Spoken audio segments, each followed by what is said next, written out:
하나님의 말씀 이사야 43장 18절에서 21절 말씀입니다. 18절부터 제가 읽어드립니다.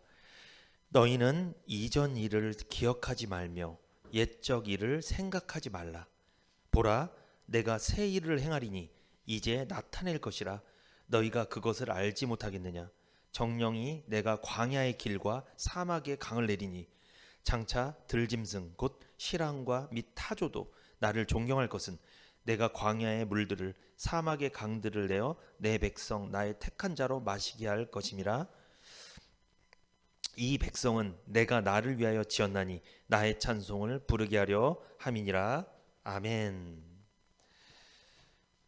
이사야 43장 18절에서 21절입니다. 오늘 설교 제목은 날마다 새롭게 라는 제목입니다. 날마다 새롭게. 그리스도인이라는 말을 우리가 많이 듣잖아요. 이 그리스도인은 복음을 듣고 믿음으로 죄 용서받고 거듭난 성도를 말합니다. 또한 그리스도인은 어떤 사람을 말할까요? 이 그리스도인은 성경에 보면 어떤 사람이냐? 이 겉사람은 낡고 시들어가지만 속사람이 나날이 새로워져 가는 사람이 그리스도인입니다. 신약 성경 우리 한번 볼까요? 고린도후서 4장 16절에서 18절. 그러므로 우리가 낙심하지 아니하노니 겉사람은 후패하나 우리의 속은 날로 새롭도다. 우리의 잠시 받는 환난에 경한 것이 지극히 크고 영원한 영광에 중한 것을 우리에게 이루게 함이니 우리의 돌아보는 것은 보이는 것이 아니요 보이지 않는 것이니 보이는 것은 잠깐이요 보이지 않는 것은 영원함이니라. 아멘. 이 고린도후서 4장 16절에서 18절을 제가 공동번역 성경으로 좀 읽어드릴게요. 공동번역입니다. 16절부터 그러므로 우리는 낙심하지 않습니다. 우리의 외적 인간은 낡고 시들어가지만 내적 인간은 나날이 새로워지고 있습니다. 우리는 지금 잠시 동안 가벼운 고난을 겪고 있지만 그것은 한량없이 크고 영원한 영광을 우리에게 가져다 줄 것입니다. 우리는 보이는 것에 눈길을 돌리지 않고 보이지 않는 것에 눈길을 돌립니다. 보이는 것은 잠시뿐이지만 보이지 않는 것은 영원하기 때문입니다. 우리가 낙심하지 않는 이유가 뭐예요? 그리스도인들이 낙심하지 않는 이유는 여기 뭐라고 해요? 16절에 외적 인간, 겉사람은 낡고 시들지만 속사람은 나날이 새롭게 되기 때문이라는 거예요. 그래서 우리가 낙심하지 않는 거예요. 우리 겉사람 뭐예요? 우리 육신이잖아요. 우리 육신은 늙습니다. 늙잖아요. 늙어요. 그리고 병들잖아요. 언젠가는 이 육신 흙으로 돌아갈 거예요.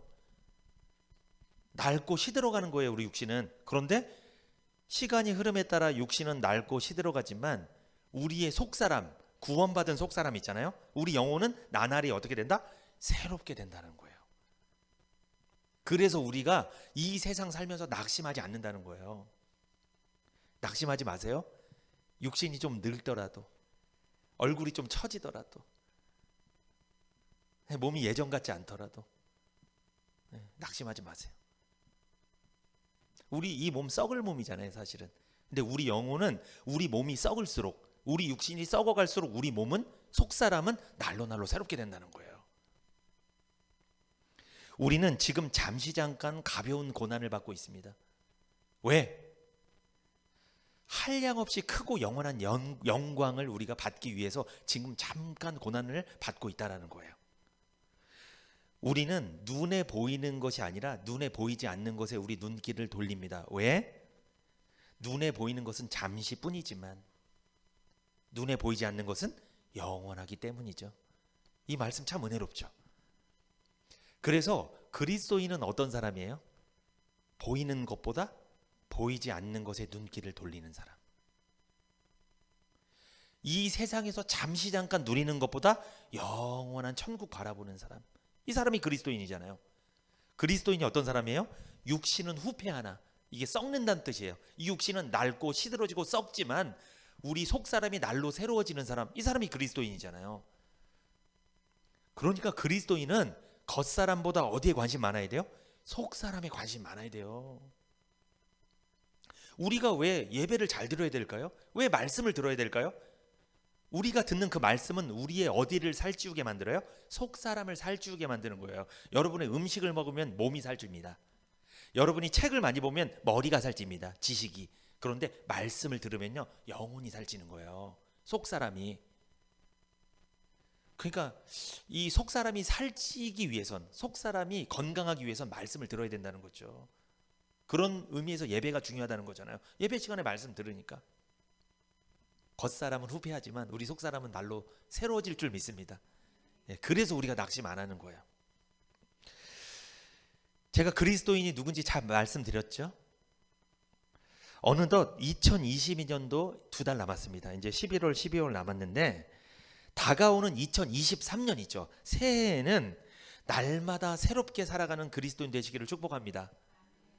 날마다 새롭게. 오늘 설교 제목이 날마다 새롭게잖아요. 그래서 날마다 새롭게 살기 위해서는 어떻게 해야 되냐? 오늘 본문을 통해서 세 가지를 은혜를 나누려고 합니다. 첫 번째, 오늘 본문 18절에서 19절 같이 한번 읽어볼까요? 이사야 43장 18절에서 19절 시작. 너희는 이전 일을 기억하지 말며 옛적 일을 생각하지 말라. 보라, 내가 새 일을 행하리니 이제 나타낼 것이라. 너희가 그것을 알지 못하겠느냐? 정령이 내가 광야의 길과 사막의 강을 내리니. 날마다 새롭게 살기 위해서는 첫 번째, 전능하신 하나님에 대한 큰 기대를 가지셔야 돼요. 하나님에 대한 뭐가 있어야 된다? 기대와 바람이 있어야 돼요. 이래야지 날마다 새로운 삶을 살 수 있어요. 왜 하나님에 대한 기대를 가져야 될까요? 방금 우리가 18절에 19절에 읽었을 때 무슨 말씀이 있어요? 하나님께서 새 일을 행하실 것이기 때문에 기대를 하라는 거예요. 19절에 이런 말씀이 있죠. 보라, 내가 새 일을 행하리니, 이런 말씀 있잖아요. 하나님께서 어떤 일? 새로운 일들을 우리들의 인생에 해주실 것이니까 하나님에 대한 기대를 가지십시오. 그러면 우리는 날마다 새로운 삶을 살 수 있는 거예요. 반대로 하나님에 대한 기대가 없다면 하나님이 내 인생에 새로운 일을 안 해줄 것 같아. 맨날 똑같은 것 같아. 이런 생각이 들면 그 사람은 기대가 없기 때문에 그 사람은 새로운 인생을 살 수가 없어요. 구원을 받았어도 힘들어요. 그래서 계속 하나님에 대한 기대가 있어야 됩니다. 왜? 하나님께서 새 일을 행하실 것이기 때문이죠. 그런데 19절에 보라, 내가 새 일을 행하리니 그러죠. 이게 무슨 뜻이냐면 설명을 해드릴게요. 하나님께서 행하시는 새 일이 뭐냐? 이것은 1차적인 의미가 있어요. 제가 지난 설교 때 말씀드렸죠. 페르시아의 왕 누구? 고레스를 통해서 바벨론 제국을 멸망시키고 이스라엘을 고국으로 돌려보내죠. 하나님이 그런 놀라운 일들을 해주셨잖아요. 그러니까 하나님께서 보라, 내가 새 일을 행하리니, 이건 뭐냐면 이방인이었던 고레스를, 페르시아의 고레스를 들어서 이스라엘을 뭐 해주겠다? 해방시켜주겠다는 일을 말하는 거예요. 1차적인 의미가 그 의미예요. 포로에서 해방시켜주겠다는 거예요. 하나님이 행하시는 새 일이 포로 해방, 이걸 말합니다. 그런데 이사야 43장 15절에서 19절 한번 볼까요? 제가 읽어드립니다. 이사야 43장 15절에서 19절. 15절부터 봅니다. 나는 여호와 너희의 거룩한 자요, 이스라엘의 창조자요, 너희 왕이니라. 바다 가운데 길을, 큰 물 가운데 첩경을 내고 병거와 말과 군대의 용사를 이끌어내어서 그들로 일시에 엎드러져 알지 못하고 소멸하기를 꺼져가는 등불 같게 한 나 여호와가 말하노라. 너희는 이전 일을 기억하지 말며 옛적 일을 생각하지 말라. 보라, 내가 새 일을 행하리니 이제 나타낼 것이라. 너희가 그것을 알지 못하겠느냐? 정령이 내가 광야의 길과 사막의 강을 내리니. 포로 생활 중인 이스라엘 백성들에게 하나님께서 뭘 말하시는 거야? 내가 새 일을 해주겠다. 어떤 일? 이방인 고레스를 들어서 너희를 포로 해방시켜 줄 거야. 그 말씀을 하시면서 무슨 말씀하냐면 과거의 출애굽 사건과 비교해서 이야기하세요. 그게 16절에 보세요. 16절. 바다 가운데 길을, 큰 물 가운데 첩경을 내고 병거와 말과 군대 용사를 이끌어내어서 그들로 일시에 엎드려져 읽지 못하고 소멸하기를 꺼져가는 등불 같게 한 나 여호와가 말하노라. 출애굽 때 하나님이 바닷물을 가르시고 홍해를 가르시고 거기에 애굽의 모든 병사와 말과 군대를 묻어버리셨죠. 물로 덮어버리셨잖아요. 지금 그 말씀을 하시는 거예요. 그러니까 과거의 출애굽 사건과는 비교할 수 없는 놀라운 새로운 일을 행하시겠다 약속하시는 거예요. 지금 그게 뭐예요? 이스라엘 백성들이 바벨론에서 포로 해방될 것이다. 그것은 출애굽 때 홍해를 건넌 사건과는 비교할 수 없는 놀라운 새 일이 될 것이다. 출애굽 사건도 엄청난 사건이었지만 그것과는 비교할 수 없는 새로운 일을 하나님께서 너희 인생에 행해 주시겠다는 약속이에요. 하나님은 광야에 길을 내시고 사막에 강을 내신다고 약속하셨죠. 광야에 길 내기가 쉬워요, 어려워요? 사실 불가능입니다. 광야에 길을 어떻게 내요? 그리고 사막에 강을 어떻게 만드냐고요? 불가능한 일이잖아요. 우리 능력으로는 도저히 불가능하잖아요.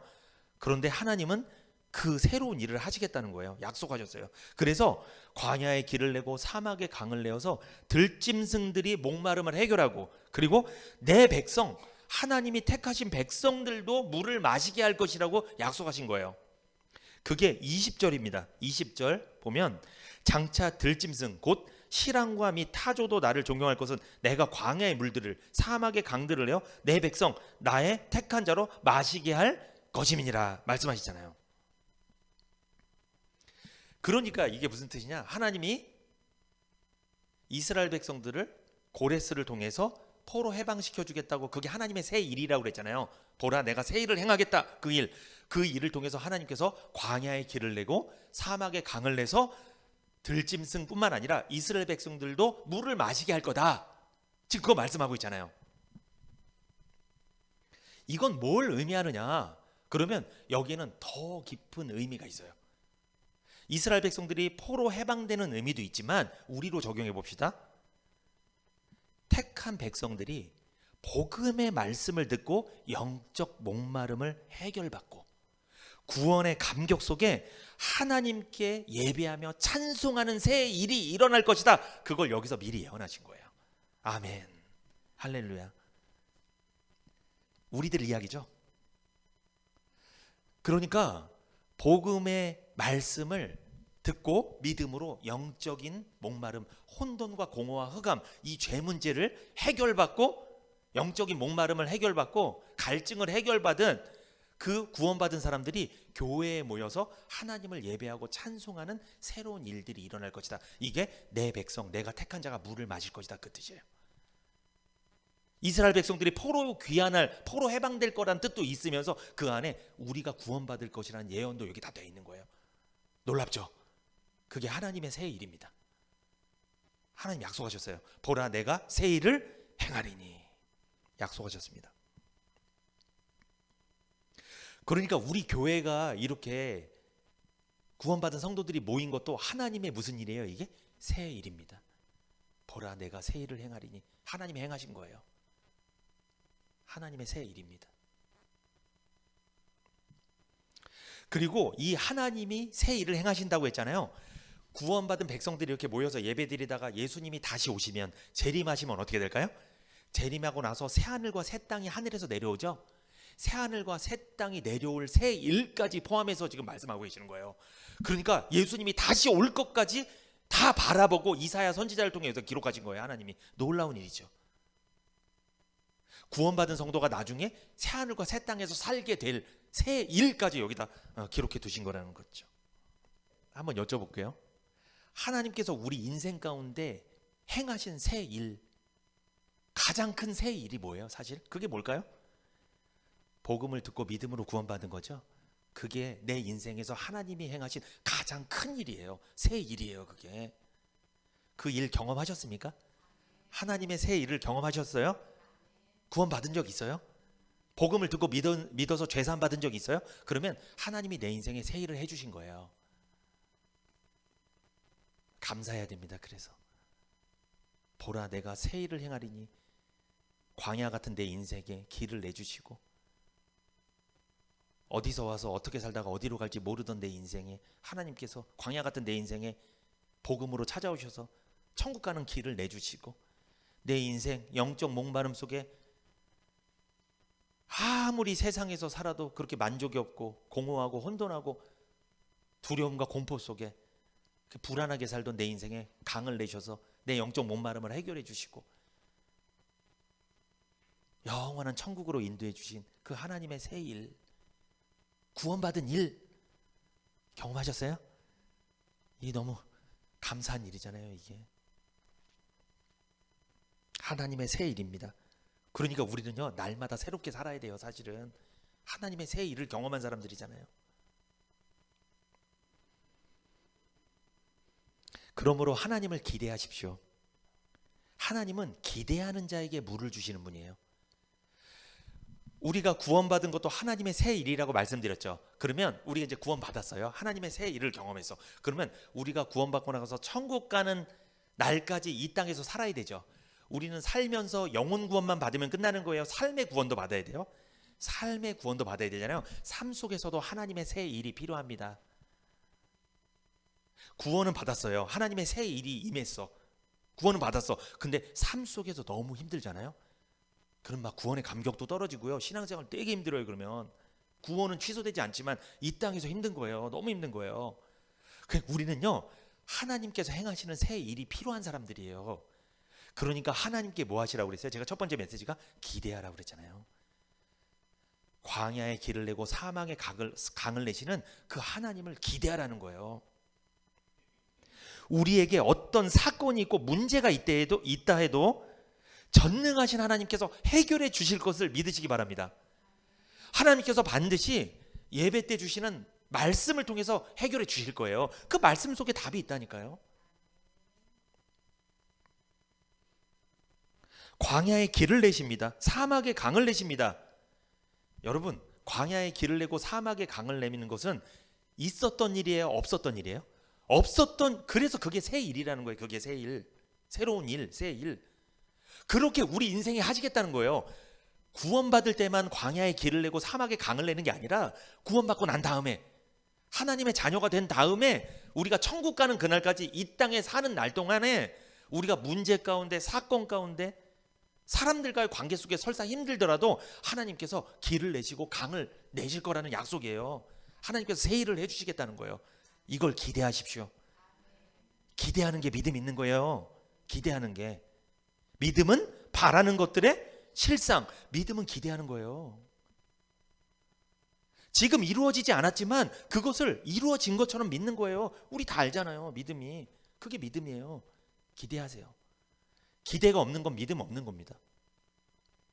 열등감 가질 필요 없어요. 광야의 길을 내신, 사막의 강을 내신 하나님께서 우리 인생에 새롭고 좋은 일을 주실 줄 믿습니다. 기대하세요. 이미 한 번 경험했잖아요. 구원받으면 한 번은 경험한 거예요. 새로운 일을, 하나님의 새 일을. 근데 구원받고 나서 계속 하나님의 새 일을 경험해야 될 줄 믿습니다. 우리 교회도 새 일이 일어날 거예요. 막 사람들이 계속 오고, 막 전도되고, 막 구원받는 사람 나타나고 계속. 이게 하나님의 새 일이잖아요. 여러분 가정에도 새 일이 일어날 줄 믿습니다. 날로 집안 평수는 넓어지고, 그죠? 사업장도 막 넓어지고, 막 직원도 많이 나타나고. 또 직원 많이 나타나면 또 전도하기도 좋잖아요. 이렇게 그 직원들 또 교회에 또 데려오고. 이게 확장의 역사, 그 역사가 일어날 줄 믿습니다. 우리 자녀들, 이번에 입시 준비하는 우리 자녀들도 하나님께서 새 일을 행하실 줄 믿습니다. 염려하지 마세요. 염려하지 마세요. 제가 첫 번째 메시지 뭘 말씀드렸어요? 날마다 새롭게 살기 위해서는 하나님을 기대하라고 말씀드렸습니다. 기대, 이게 중요하다고 말씀드렸어요. 두 번째, 18절을 보겠습니다. 오늘 두 번째 메시지, 이사야 43장 18절을 같이 한번 읽어볼까요? 시작. 너희는 이전 일을 기억하지 말며 옛적 일을 생각하지 말라. 아멘. 한 번 다시 읽겠습니다. 18절 시작. 너희는 이전 일을 기억하지 말며 옛적 일을 생각하지 말라. 날마다 새롭게 살기 위해서는 이전 것은 잊어버리세요. 중요한 메시지입니다. 이것도 하나님을 기대할 뿐만 아니라 이전 것은 잊어버리십시오. 좋은 일이든 나쁜 일이든 이전 일은 잊어버리십시오. 아쉽고 후회되는 일이 있어요? 이거 한 번만, 요것만 했으면 괜찮았을 텐데 잊어버리십시오. 왜 잊어야 돼요? 보라, 내가 새 일을 행하리니. 아니, 새로운 일에 집중하시면 되지, 기대하시면 되지, 왜 이전 일을, 지나간 일을 자꾸만 생각하세요? 좋은 일이든 나쁜 일이든 이전 일은 잊어버리십시오. 특별히 잊어버려야 될 게 있어요. 그게 뭐예요? 지난날에 지었던 죄도 잊어버리십시오. 지난날에 지었던 죄 있죠? 그 죄를 계속 생각하면요, 정죄감이 들어요. 정죄감, 죄책감이 들어요. 그래서 나를 막 죄인이라고 자꾸만 막 지적하는 거예요. 사단이 참소라는 거예요. 정죄감은요, 우리가 날마다 새로운 삶을 살지 못하도록 만드는 거예요. 정죄감은, 죄책감. 그래서 죄책감이 있잖아요. 정죄감이 있으면요, 열등감이랑 연결돼요. 그게 난 왜 저 집사님처럼 저렇게 못할까, 신앙생활을. 나 하나님 사람 맞아? 내가 이렇게 생활하는데 막 자꾸만 죄책감이 드는 거예요. 자꾸만 정죄감이 들고, 그래서 열등감, 비교의식이 들고. 생각해 보십시오.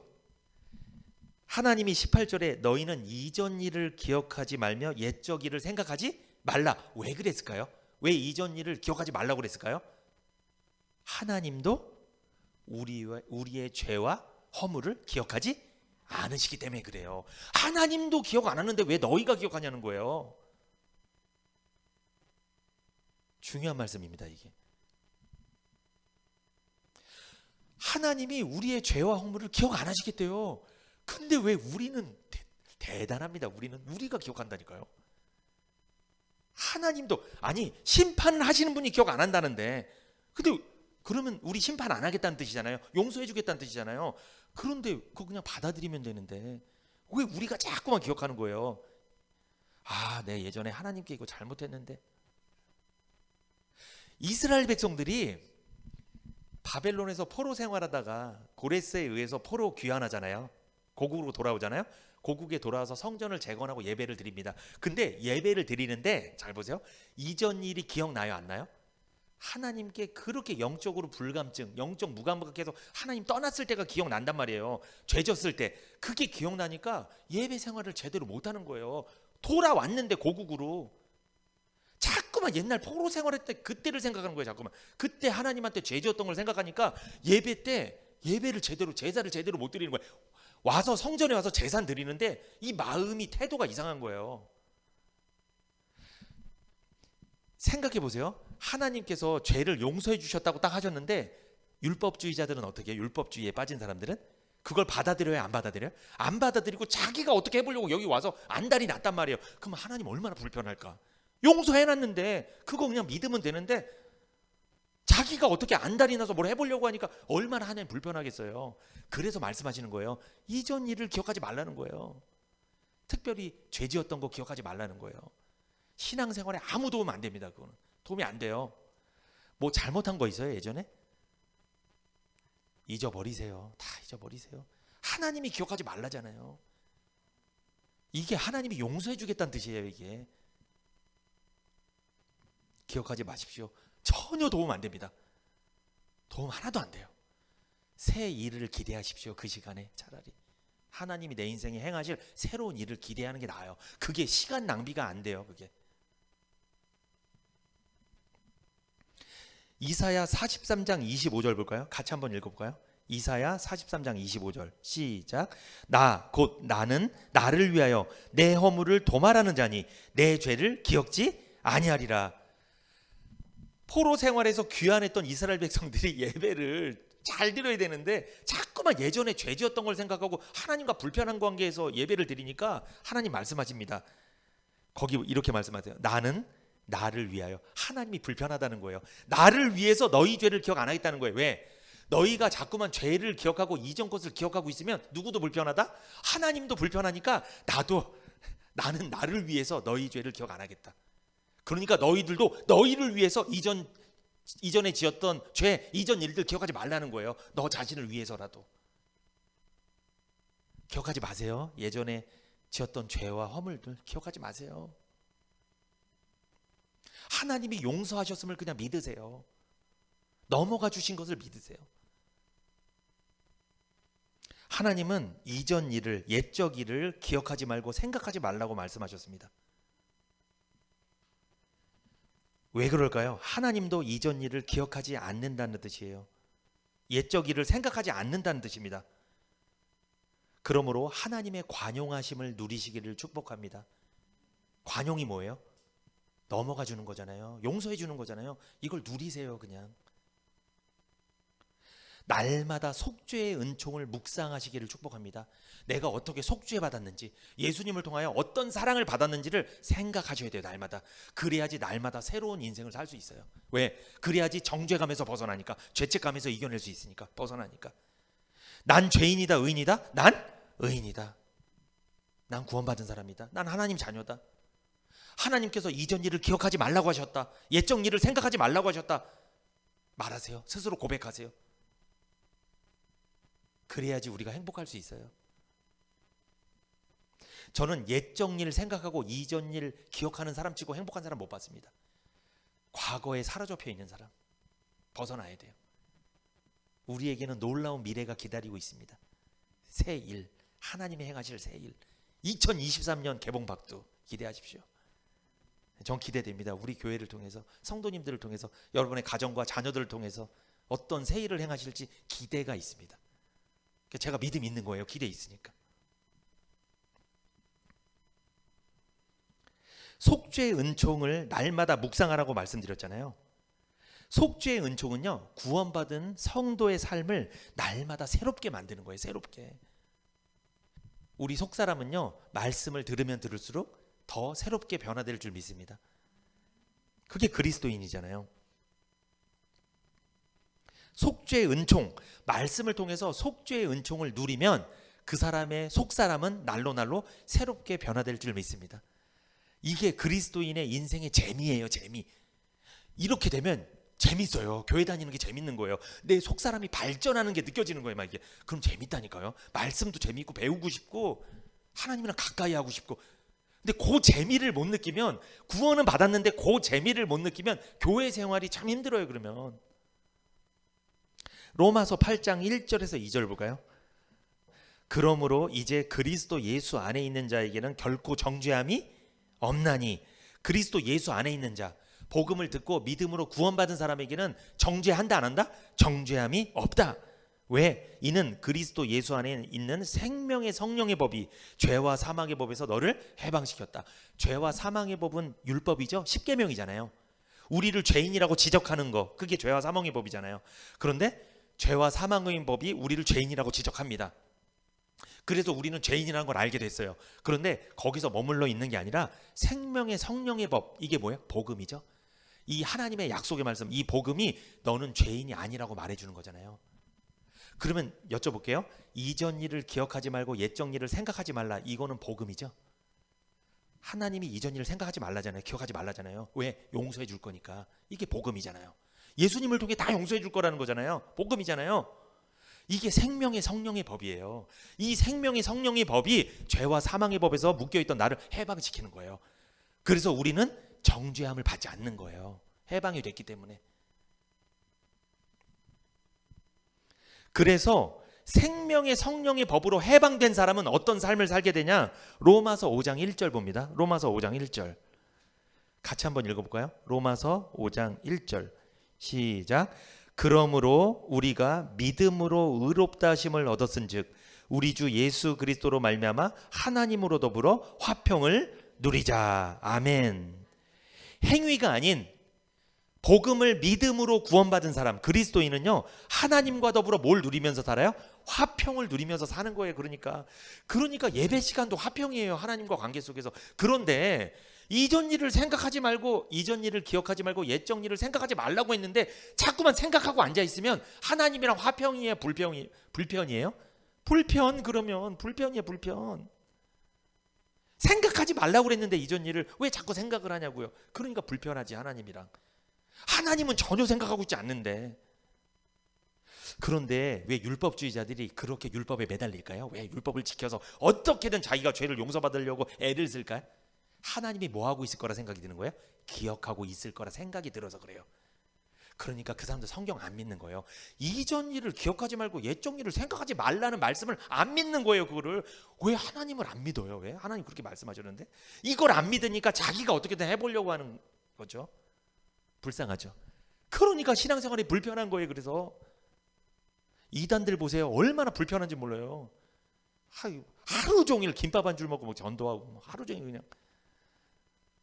근데 진심으로 해요. 그 사람들은 기존교회 다니는 사람 다 구원 못 받는 사람, 자기들만 구원 받는 사람 아주 열심히 합니다. 막.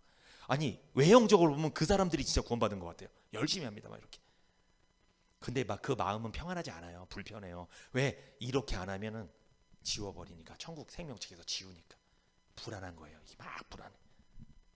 하나님으로 더불어 화평을 누리시기를 축복합니다. 화평을 누리려면 어떻게 해야 돼요? 이전 일을 기억하지 말고 옛적 일을 생각하지 말라고 말씀드렸죠. 좋았던 일이든 나쁜 일이든. 또 특별히 뭘 기억하지 말라? 죄를, 지었던 죄를.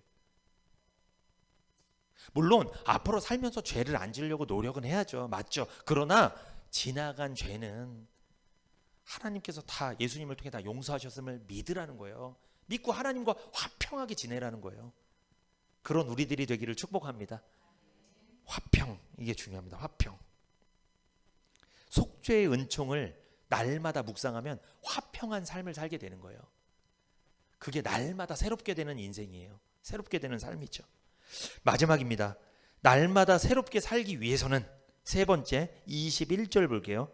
이사야 43장 21절 함께 한번 읽어보겠습니다. 21절 시작. 이 백성은 내가 나를 위하여 지었나니 나의 찬송을 부르게 하려 함이니라. 아멘. 날마다 새롭게 살기 위해서는 세 번째 새로운 결단을 하십시오. 결단을 하셔야 돼요. 어떤 결단? 새로운 결단. 새로운 결단이란 뭘 말하는 걸까요? 그것은 하나님께 돌아오는 것을 말해요. 새로운 결단이 뭐다? 하나님께 돌아오는 것을 말하는 거예요. 이사야 44장 22절 같이 한번 읽어볼까요? 그 옆으로 넘겨보시면 이사야 44장 22절 시작. 내가 내 허물을 빽빽한 구름에 사라짐같이 내 죄를 안개에 사라짐같이 도말하였으니 너는 내게로 돌아오라. 내가 너를 구속하였음이니라. 아멘. 자, 하나님께서 지금 이스라엘 백성들에게 뭐라고 말해요? 넌 내게로 돌아오라. 내가 너를 뭐했다? 구속했다. 근데 내가 너의 죄를 뭐했다? 도말했다. 그러니까 돌아와라. 도말이라는 건 우리가 잘 알잖아요. 지우는 거잖아요. 죄가 새카만데 그 위를 하얀색 예수님의 피로 막 지운 거잖아요. 이렇게 덮은 거잖아요. 덮으면은 하나님의 눈에는 죄가 안 보이고 예수님이 보여서 우리가 그래서 구원받는 거잖아요. 심판이 면제되는 거잖아요. 이게 도말이잖아요. 그러니까 지금 하나님이 뭐라고 말씀하시는 거예요? 너희들이 이전에 지었던 죄, 옛날에 지었던 모든 죄와 허물을 내가 뭐했다? 예수님의 피로 덮었다. 이렇게. 그러니까 너희들은 뭐하기만 해라? 그 사실을 믿고 돌아와라. 너희들이 죄를 덮으려고 노력하지 말고 그 내가 예수님을 통해 덮었다는 사실을 믿고 돌아와라. 한마디로 예수님의 보혈의 은총을, 속죄의 은총을 믿고 돌아오라는 거잖아요. 믿으라는 거잖아요. 속죄의 은총을 믿는 게 돌아오는 거잖아요. 믿는 게. 그런데 잘 보세요. 이스라엘 백성들이 포로 생활에서 돌아왔습니다. 돌아와서 성전을 재건하고 하나님께 제사를 드렸어요. 양을 잡고 막 소를 잡고 막 제사를 드렸단 말이에요. 피를 뿌리고 제사를 드렸단 말이에요. 그런데 하나님이 계속 돌아오래요. 돌아오라. 이게 무슨 뜻일까요? 몸은 돌아왔는데 마음이 안 돌아온 거예요. 한마디로 오늘날로 적용하면 와서 구원은 받아서 예배는 드리는데 마음속에 구원에 감사와 감격이 없는 거예요. 그냥 형식과 의식으로 예배 드리는 거 와서. 얼마나 피곤해요. 사실 수요일날 하루 종일 일하고 와서. 대단합니다. 저는 사실은 목회자는 한 가지 일만 하지만 저도 사실은 예전에 직장 다니면서 일을 해본 경험이 있잖아요. 얼마나 힘든지 몰라요. 대단하신 거예요. 축복합니다. 건강하시기를, 평안하시기를 축복합니다. 우리 성도님들 대단해요. 직장 다니면서 가정일 보면서 예배까지 이렇게 저녁에 나와서 얼마나 몸이 이게 힘들겠어요. 그런데 몸은 왔는데 마음이 안 돌아온 사람에게 지금 하나님 말씀하시는 거예요. 돌아와라. 내가 너희 죄를, 이전에 지었던 너희 죄를 내가 예수님의 피로 덮었으니, 도말했으니 너는 돌아오라. 한마디로 예수님의 피로 너희 죄가 사해졌으니 이전에 지었던 죄 기억하지 말고 그 속죄의 은총을 누리고 감사하는 마음으로 예배를 드리라는 거예요. 그런데 양은 잡고 그냥 돌아가. 그러니까 형식만 하고 돌아가는 거예요. 오늘 와서 예배 자리에 앉았다, 나 말씀 들었다, 예배 끝나고 성도들이랑 인사하고 나 집에 갔다. 형식만 하고 딱 간 거예요. 이래서 안타까워서 지금 하나님이 돌아오라고 하시는 거예요. 그러므로 새로운 결단이 뭐예요? 새로운 결단이 마음이 새롭게 되는 걸 말하는 거예요. 마음이. 몸은 어디로 따라가요? 마음이 가는 곳에 몸은 따라가게 돼 있어요. 몸은 여기 와 있는데 마음이 세상에 있으면 그 사람은 세상에 가고 싶은 거예요. 지금 마음이 하나님 앞에 진심으로 예배를 드리라는 거예요. 이 마음이 구원의 감격 속에 예배 드리라는 거예요. 그게 돌아온 거예요. 그게 새로운 결단이라는 거예요.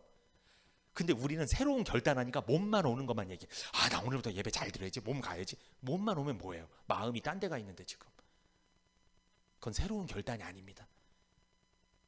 지금 포로 생활에서 돌아왔잖아요. 몸은 돌아와서 해방돼서 돌아왔는데 돌아오라고도 말씀하시는 거예요. 마음이 새롭게 변화되라는 거예요. 그게 새로운 결단을 하라는 거예요. 결심하라는 거예요. 지금 예배 잘 드려야 됩니다. 그래서 정말로 몸이 온 것도 대단한 일이에요. 얼마나 피곤하겠어요. 그러나 몸뿐만 아니라 우리 마음도 하나님께 결단해야 될 줄 믿습니다. 이 마음이 하나님을 향해야 돼요.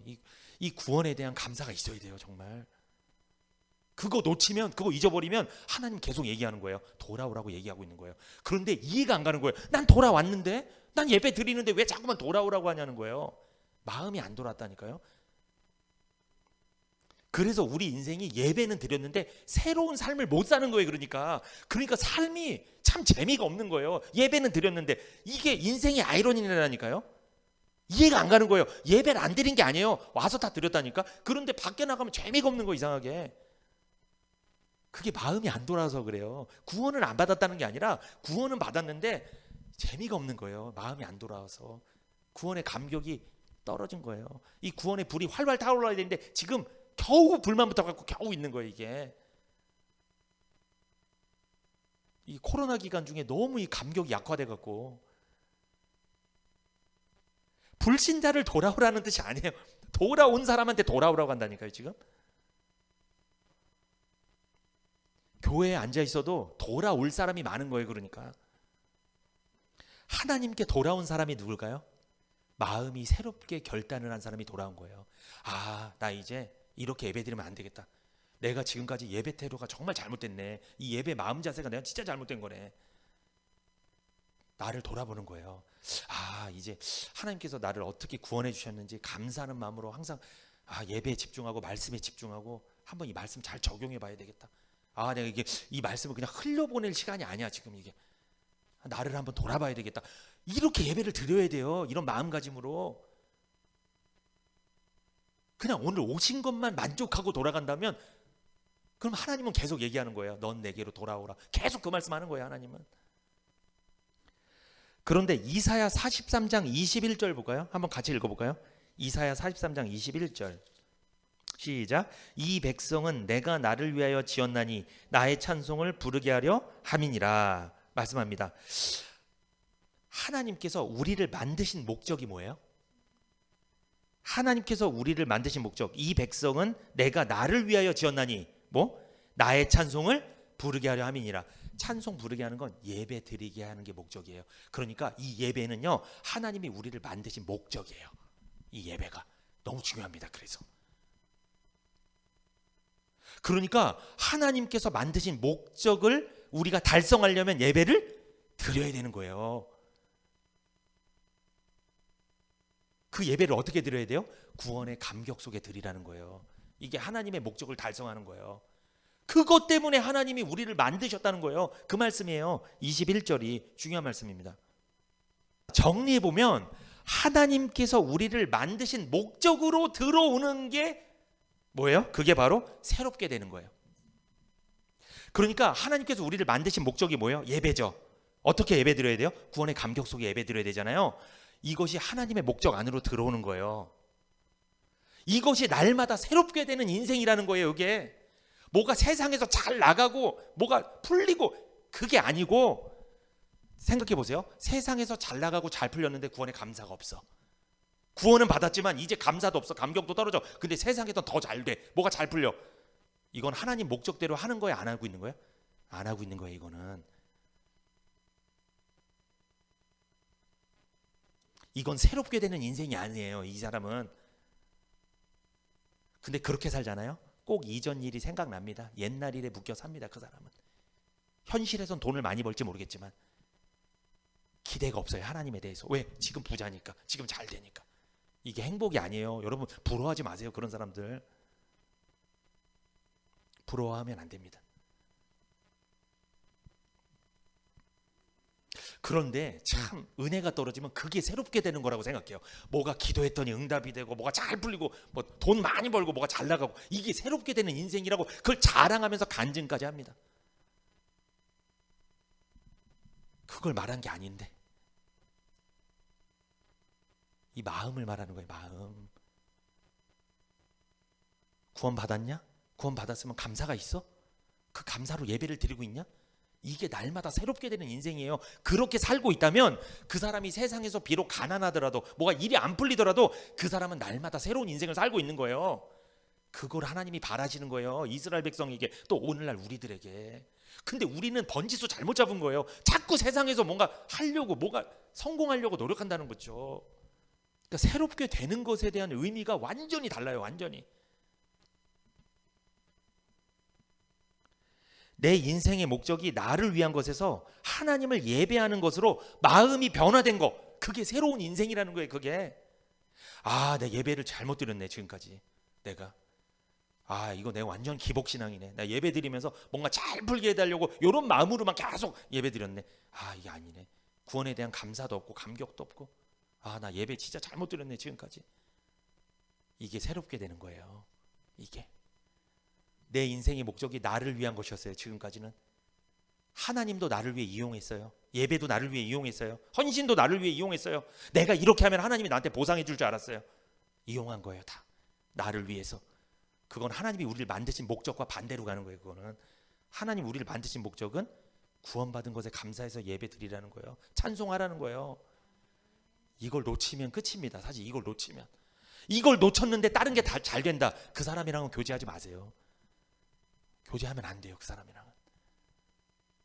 세상에서 비록 뭐가 안 되더라도 하나님의 목적에 부합한 사람, 구원의 감격 속에 예배를 드리는 사람, 찬송하는 사람, 비록 가난할지라도 그 사람이랑 교제를 많이 하셔야 돼요. 근데 이상하게 세상에서 잘 나가면 붙더라고 사람이 많이. 또 하나님께 돌아온 사람은요, 보여지는 것, 육신적인 것이 잘 된 사람이 돌아온 게 아니에요. 마음이 변화된 거예요. 마음이 새로운 결단을 한 거예요. 마음이. 창세기 2장 15절 볼까요? 한번 볼까요? 창세기 2장 15절. 여호와 하나님이 그 사람을 이끌어 에덴 동산에 두사 그것을 다스리며 지키게 하시고, 하나님께서 첫사람 아담과 하와를 만드시고 에덴 동산에 두셨죠. 그리고 그것을 다스리며 지키게 하셨죠. 에덴 동산의 모든 것을 생육하고 번성하고 땅에 충만하라 하시면서 모든 것을 다스리게 하셨잖아요. 그런데 그것을 창세기 2장 15절을 개역 개정 성경, 우리는 개역 한글 성경이거든요. 옛날 성경이에요. 이것을 개역 개정 성경으로 제가 읽어드립니다. 창세기 2장 15절. 여호와 하나님이 그 사람을 이끌어 에덴 동산에 두어 그것을 경작하며 지키게 하시고. 그러니까 개역 한글 성경, 우리가 보는 성경에는 다스리며라고 나오죠. 거기. 그게 개역 개정 성경엔 경작하며라고 나와요. 같은 말이에요. 다스리며 경작하며. 그런데 제가 일전에 말씀드린 적이 있을 거예요. 이 다스리며, 이 경작하며, 이게 원어로, 히브리 말 원어로 아바드란 말입니다. 아바드. 이 아바드는 일하다, 섬기다 이런 뜻이에요. 그러니까 하나님께서 아담과 하와를 에덴 동산에 두시고 그것을 경작하겠다는 건 뭐예요? 일하고 하나님을 뭐 하라는 거예요? 섬기라는 거예요. 그러니까 여러분, 아담과 하와가 놀았을까요? 일했을까요? 일했어요. 죄 짓기 전에, 선악과 먹기 전에도 경작했다니까요. 일하고 하나님을 뭐 했어요? 섬겼다고요. 놀고 먹으니까 하나님도 모른 채하고 놀았는 줄 아시죠? 이렇게. 그러지 않아요. 여러분, 은혜 받으면요, 하나님 잘 섬길까요? 못 섬길까요? 섬기지 말라고 해도 잘 섬깁니다. 은혜 받으면. 그 상태인 거예요. 죄를 짓기 전이기 때문에, 선악과 먹기 전이기 때문에 하나님이 너 이거 해, 이거 해 말 안 해도 너무나 감사해서 감격해서 자원해서 섬긴 거예요. 일한 거예요. 경작한 거예요. 하나님이 뭐 하라고 해서 한 게 아니고 자동으로 그렇게 되는 거예요. 자원하는 마음으로. 그게 아바드입니다. 아담과 하와는 일했습니다. 섬겼어요, 하나님을. 그런데 하나님을 섬길 때, 일할 때 그것은 오히려 즐거웠습니다. 중요한 말입니다. 오히려 그것은 그들을 자유케 하는 경험을 하게 했다는 거예요. 사람들 그럽니다. 나 예배 이제 좀 쉬어야 될 것 같아. 나 목장 예배 나 못 나갈 것 같아. 좀 쉬어야 될 것 같아. 재충전하고 올게. 맞는 말이에요, 틀린 말이에요? 예배 때 충전하는데 어디서 재충전하실 거예요, 도대체? 충전 안 돼요. 집에 가시면 혼자 있으면 사단이 참소만 하지 자꾸 정죄감 만들지. 내가 예배를 빠지면서 재충전하겠다? 맞는 말이에요, 틀린 말이에요? 그거 근데 우리가 관계 깨질까 봐 그냥 인정해 주는 거죠. 그냥 그나마도 안 올까 봐 인정해 주는 거지. 틀린 말이에요, 그거는. 근데 사실 틀린 말이라고 얘기는 해줘야 돼요. 집사님 그래도 예배 드려야지. 예배 때 우리는 재충전해야지. 겉사람은 후패하지만 우리 속사람을 살찌워야지. 집사님 왜 자꾸 겉사람만 살찌우려고 그래? 속사람을 살찌워야지. 세상에 나가면 속사람 살찌우지 못해. 예배 드려야지. 힘들더라도 와서 예배 드려야지. 말씀 들어야지. 이걸 얘기해 줘야 되거든요. 근데 우리가 다들 착해서, 착한 사람들이라 저 사람한테 미운 사람 되기 싫어서. 아담과 하와는 죄 짓기 전에, 선악과 먹기 전에 하나님을 섬기니까 힘들었을까요? 즐거웠을까요?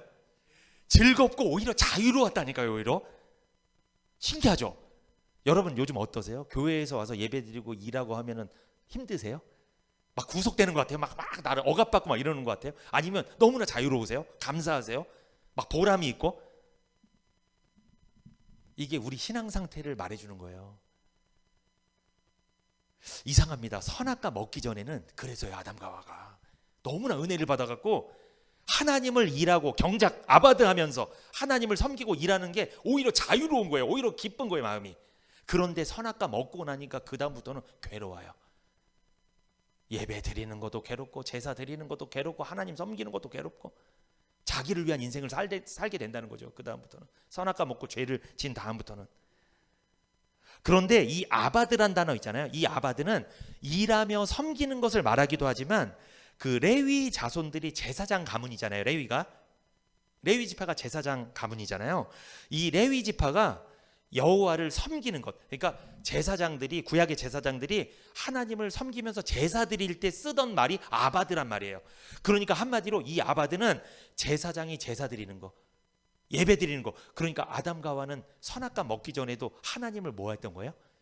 예배하면서 하나님을 섬겼던 거예요. 경배했던 거예요. 찬송했던 거예요, 하나님을. 그게 바로 하나님께서 아담과 하와를 만드신 목적입니다. 그러니까 경작하다, 아바드, 이건 뭐 한 거예요? 하나님의 창조 목적이에요. 그러니까 목적입니다. 여러분 경작하세요. 경작하라는 게 뭐예요?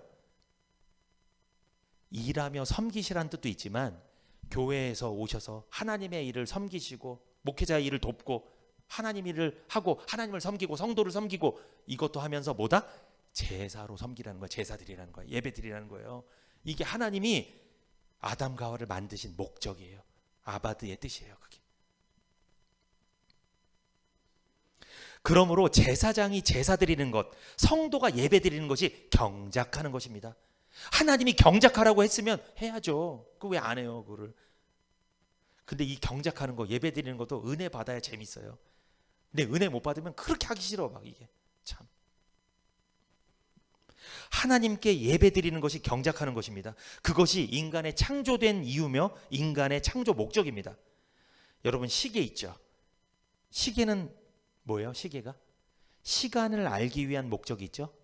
마이크는 소리를 키워서 많은 사람들이 듣게 하는 목적이 있듯이 사람이 창조된 목적은 하나님을 예배하며 찬송하며 기뻐하는 것입니다.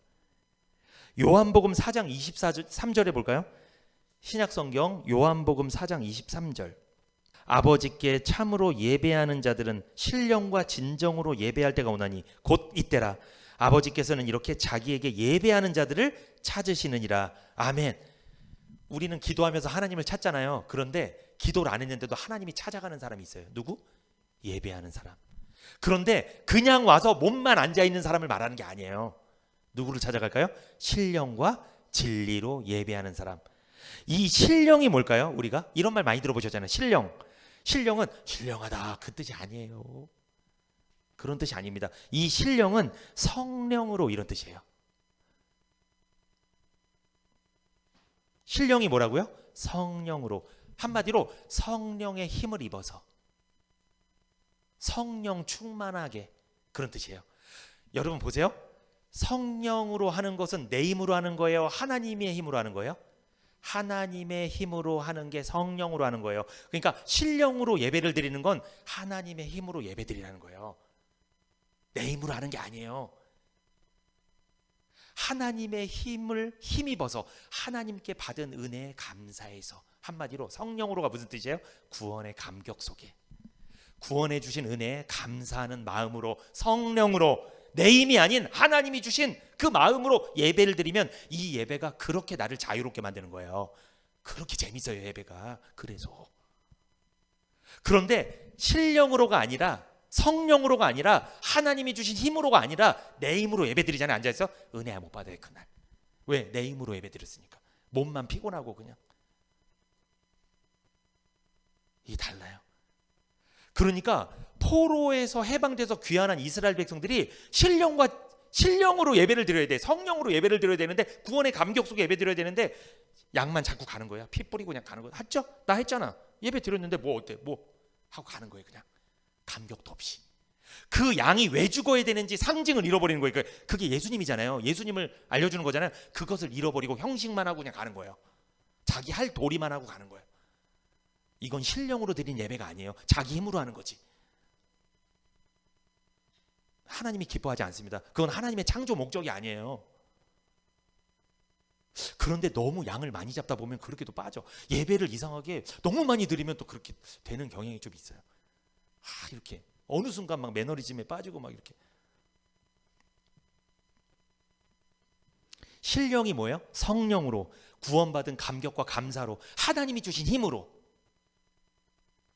예수님이 마귀에게 시험을 당하러 가셨을 때 누구에 이끌려서 가셨어요? 성령에 이끌려서 가셨죠. 그래서 이겨내신 거예요. 성령에 이끌려서 당하는 시험은 이겨낼 줄 믿습니다. 내 힘으로 못 이겨요. 사단이 주는 시험 못 이겨요. 내 힘으로는. 신령으로 예배를 드려야 됩니다. 신령으로. 구원받은 감사, 감격 속에 예배 드려야 돼요. 그런데 신령과 거기 보면 진정으로 나오죠. 그죠?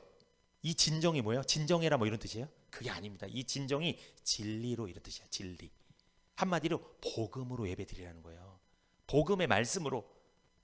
율법의 행위가 아니라, 신비주의가 아니라 뭐로? 복음으로. 죄를 용서해 주는 말씀으로, 거듭나게 하는 말씀으로 예배를 드리라는 거예요. 그러니까 제가 아까 말씀드렸죠. 이전 것은 기억하지 말고 옛 것은 생각하지 말라. 이게 복음이잖아요. 하나님 용서해 준다는 거잖아요. 이런 말씀을 전하면서 예배를 드리라는 거예요. 용서해 주시는 하나님을 소개하면서 예배를 드리라는 거예요. 무서운 하나님, 잘하면 복 주고 못하면 벌 주는 하나님, 이런 걸 소개하고 예배 드리지 말고, 그거는 진리로 예배 드리는 게 아니에요. 그건 율법으로 예배 드리는 거죠. 막 신비한 현상을 경험하게 하고 이렇게 예배 드리지 말고, 그런 거 하지 말고 진리로, 복음으로, 성도 한 사람 한 사람을 죄를 용서받게 만드는 그 말씀으로 예배를 드리라는 거예요. 그러니까 신령과 진리로, 한마디로 성령으로, 구원받은 감격 속에 복음으로 예배를 드리는 것, 그 사람을 하나님이 찾아가시는 거예요. 그래서 저는 우리 교회 하나님 찾아오실 줄 믿습니다. 신령과 진리로 예배 드리잖아요. 지금 하나님 우리 교회 찾아오시는 거예요. 전 그거 믿어요. 우리가 하나님 찾아가는 게 아니에요. 하나님 찾아오신 거예요. 교회가 크다고 찾아가는 거 아니에요. 성도가 많다고 찾아가는 거 아닙니다. 신령과 진리로 예배드리는 그곳에 하나님 찾아가시는 거예요. 구약은 양과 소로 드리는 육적 예배를 드렸죠. 그런데 신약은요, 신령과 진리로, 마음으로 드리는 영적 예배입니다. 달라요. 이 영적 예배를 드려야 돼요. 우리는 이 마음의 자세가 중요하다고요. 그러므로 마음을 새롭게 결단하십시오. 내 마음이 뭔가 형식과 의식에 빠져 있었다면 나를 회개해야 돼요. 돌이켜야 돼요. 그거. 나 예배 잘못 드리고 있었구나. 내 예배 횟수는 무지하게 많은데 내가 제대로 몇 번이나 드렸을까? 이게 신령과 진리로 몇 번이나 드렸을까? 하나님 앞에서 새로운 결심을 세워보십시오. 이제 연말이잖아요. 나의 예배를 드리는 마음 자세와 태도는 어떠했는가 생각해 보십시오. 신령과 진리로 예배 드렸는가? 다가올 새해에는 신령과 진리로 예배 드리는 새롭게 결단하는 저와 여러분이 되시기를 축복합니다. 그리고 우리가 뭘 또 새롭게 결단해야 되냐? 신령과 진리로 예배 드리는 것도 결단해야 되지만 우리가 뭘 결단해야 돼요? 올해 돌아봐서 순종하지 못했던 것이 있다면 그것을 새롭게 결단해야 됩니다.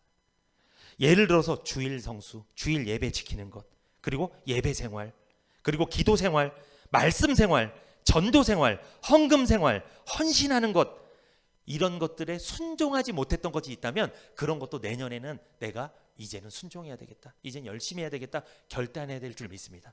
그것도 새로운 결단을 해야 돼요. 그래야지 우리는 날마다 새로운 삶을 살 수 있어요. 새로운 결단이 날마다 새로운 삶을 살게 만드는 거예요. 하나님께서 나에게 무엇을 원하시는지 묵상해 보십시오. 내 뜻이 아닌 하나님의 뜻에 따라서 결심을 해보시라는 거예요. 이제 기도하겠습니다.